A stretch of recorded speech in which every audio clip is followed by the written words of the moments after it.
Hey everyone, it's Reptile Sam. Happy New Year. And today I've got out Sprout, my snow corn snake, and Tom, my Okiti and normal corn snake. Now, I want to talk about corn snakes today because I think that they are probably the easiest snake to keep and probably even the easiest reptile to keep. So my favorite thing about corn snakes is just how simple they are. They're beautiful snakes, they come in plenty of morph colors, they're really sweet friends, they just like to hang out. One of the best things about corn snakes from an ecological point of view is that they're always captive bred. Corn snakes have been captive bred for so long now that you don't have to worry about wild caught snakes. So the best thing about captive bred snakes, one is that it's good for the environment because you're not taking wildlife from their native homes, but also you know that your snakes will have good dispositions because they've been bred in captivity for so long.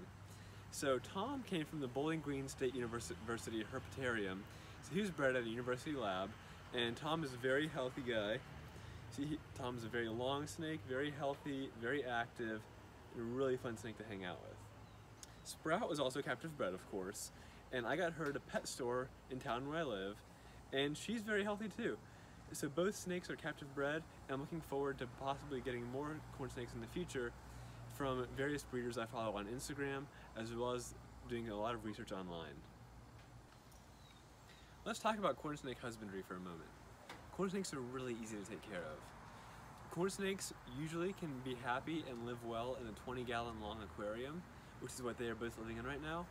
They each have a heat lamp on one end of the tank with timers for day and night cycles.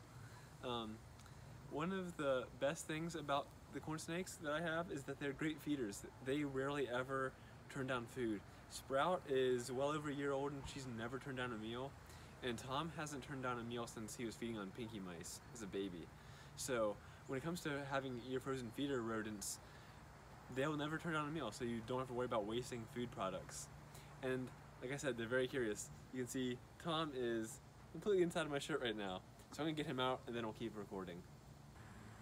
So as I was saying, corn snakes are super easy to take care of. I use heat lamps personally, but a lot of people prefer heat mats. With heat mats, always make sure you have a thermostat set to about 90 degrees, maybe a little warmer for your corn snakes. Other species like sand boas need it up around 95 to 99, and I keep Herman, my boa constrictor, at 99 degrees as well. So in your 20-gallon aquarium, all snakes, so ball pythons, corn snakes, whatever you have in there, a king snake, milk snake, will all need two separate hides, one on the warm end of the tank and one on the cool end of the tank. This way they can thermoregulate whenever they need to. So while corn snakes should not be kept in the same enclosure as you might be able to do with, say, two female leopard geckos, they aren't aggressive toward each other anyway. So you can see I have Tom and Sprout both out right now.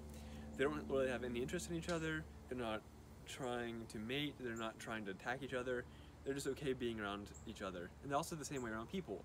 Corn snakes are very easy to handle, as long as you give them places to support like your thumbs or your wrist.